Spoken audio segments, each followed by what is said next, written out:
संदीप दीक्षित जी के पिता का संबंध गोरखपुर से रहा है। वहाँ गंडक समादेश में प्रशासक रहे हैं, तो वहाँ शीला जी भी रही हैं। शीला जी ने दिल्ली को दिल्ली बना दिया, विकसित किया, मेट्रो दिया, फ्लाईओवर दिया। जितना भी विकास दिल्ली का हुआ है वो श्रीमती शीला दीक्षित की देन है। जितना भी विकास की योजनाओं की गंगा बहाई गई वो श्रीमती शीला दीक्षित के कार्यकाल में हुआ था। उस विकास के गति को केजरीवाल ने इतना धीमा कर दिया, इतना रोक दिया, विकास को पूरा पीछे धकेल दिया। आज दिल्ली को देखने वाला शीला दीक्षित की सरकार से और आज की सरकार में काफ़ी अंतर हो गया। भारतीय जनता पार्टी और केजरीवाल में कोई फर्क नहीं है, दोनों आरएसएस की पैदाइश है। जब रामलीला मैदान में आंदोलन हो रहा था डॉक्टर मनमोहन सिंह की सरकार के विरुद्ध, तो आरएसएस, पूरे देश का आरएसएस रामलीला मैदान में जुटी हुई थी अन्ना हजारे के आंदोलन के साथ। और उसमें केजरीवाल भी थे, उसमें भारतीय जनता पार्टी के लोग भी थे। एक चुनी हुई सरकार को जो दिल्ली और देश को विकसित कर रहा था, उसको फेल करने के लिए, उसको हटाने के लिए सबसे पहले आरएसएस का हाथ रहा है, उसमें केजरीवाल का भी सहयोग रहा है। क्या मतलब, क्या बीजेपी की रणनीति क्या है इसके पीछे? बीजेपी की रणनीति थी कि किसी तरह से हम डॉक्टर मनमोहन सिंह की सरकार को हटाएं। क्योंकि जब तक कांग्रेस है, जब तक कांग्रेस देश को मजबूत करेगी और मजबूत करती रही है, विकास कांग्रेस की एक सोच रही है, उसको फेल करने के लिए, असफल करने के लिए ये आरएसएस की सोची समझी रणनीति।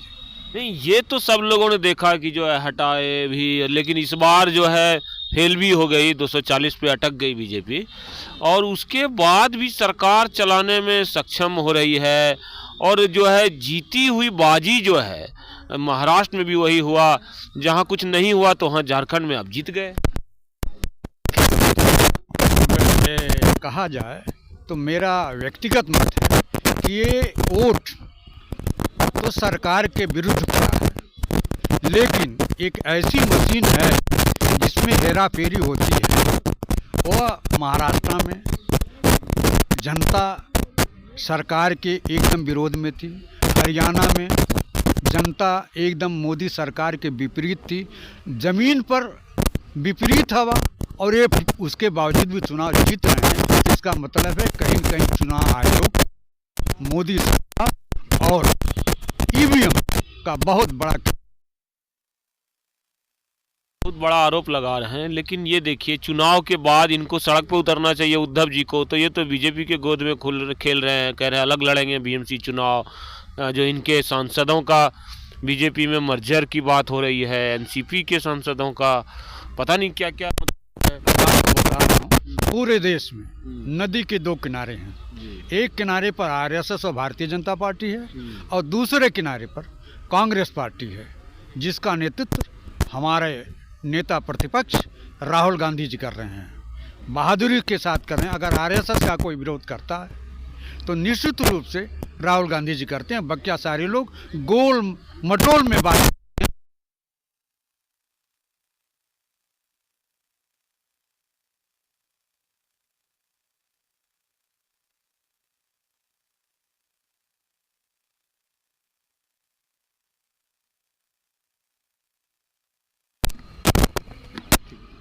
लोग केजरीवाल को सपोर्ट कर रहे हैं। जब केजरीवाल हमारे खिलाफ हरियाणा में चुनाव लड़ा, पंजाब में चुनाव लड़ा,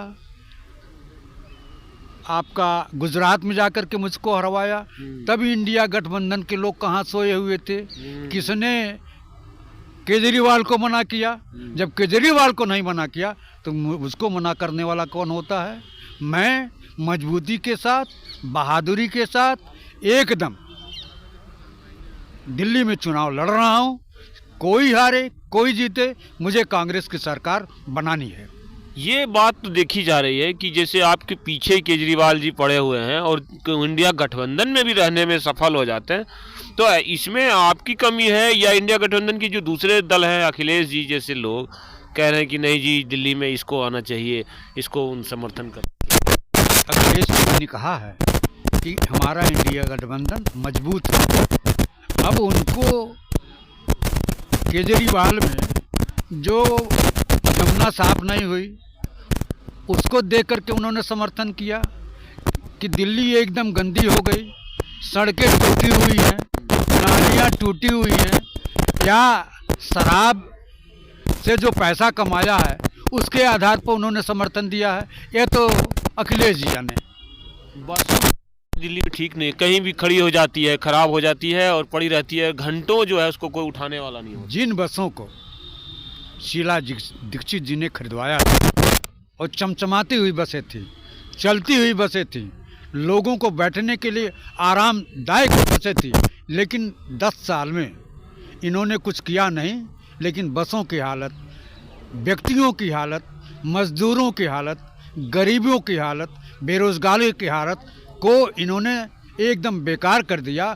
कोई नियंत्रण नहीं है और महंगाई चरम सीमा पर है। इसका पर भी न भारतीय जनता का पार्टी का कोई नियंत्रण है, न केजरीवाल का कोई नियंत्रण है। कि उत्तर प्रदेश में भी, ये मेरा अंतिम सवाल है, हालांकि थोड़ा हटके भी है, कि सवर्ण जातियां परेशान है और कांग्रेस को याद कर रही है, तो क्या लग रहा है ये बीजेपी को छोड़ के आएंगे आपके साथ? निश्चित रूप से। अभी भी बीजेपी का एक प्रवक्ता ने ब्राह्मणों की आलोचना किया है, मैथिली ब्राह्मण का, पूर्वांचल के ब्राह्मणों का। तो ब्राह्मण आपको बता रहा हूँ, 50 ब्राह्मण संदीप दीक्षित को जिताने के लिए गोरखपुर देवरिया से आए हुए हैं और हम लोगों ने मन बना लिया है और जनता ने भी मन बना लिया है कि अब की बार संदीप दीक्षित की सरकार, कांग्रेस की सरकार और संदीप दीक्षित को प्रचंड मतों से जिताकर हम कीर्तिमान स्थापित करने जा रहे हैं प्रदेश सरकार में। और साफ कह रहे हैं कि इस बार जो है केजरीवाल की खैर नहीं है और पूरे देश में जिनको जाना है बीजेपी के साथ चले जाएं। हम तो खुटा गाड़ के कांग्रेस के जो है सिपाही के तौर पर, सेनापति के तौर पर खड़े हैं और जो जाना चाहते हैं भले चले जाएं। यही कहना है आपका? जी जी, बहुत बहुत धन्यवाद आपको। नीतीश कुमार जाए, जिनको जाना है जाए, कांग्रेस लड़ती रहेगी बीजेपी से, जिस तरह से राहुल गांधी ने जो लिए लोकसभा में, उसी तरह दिल्ली में भी लड़ेगी, अकेले लड़ेगी और चुनाव जीतेगी।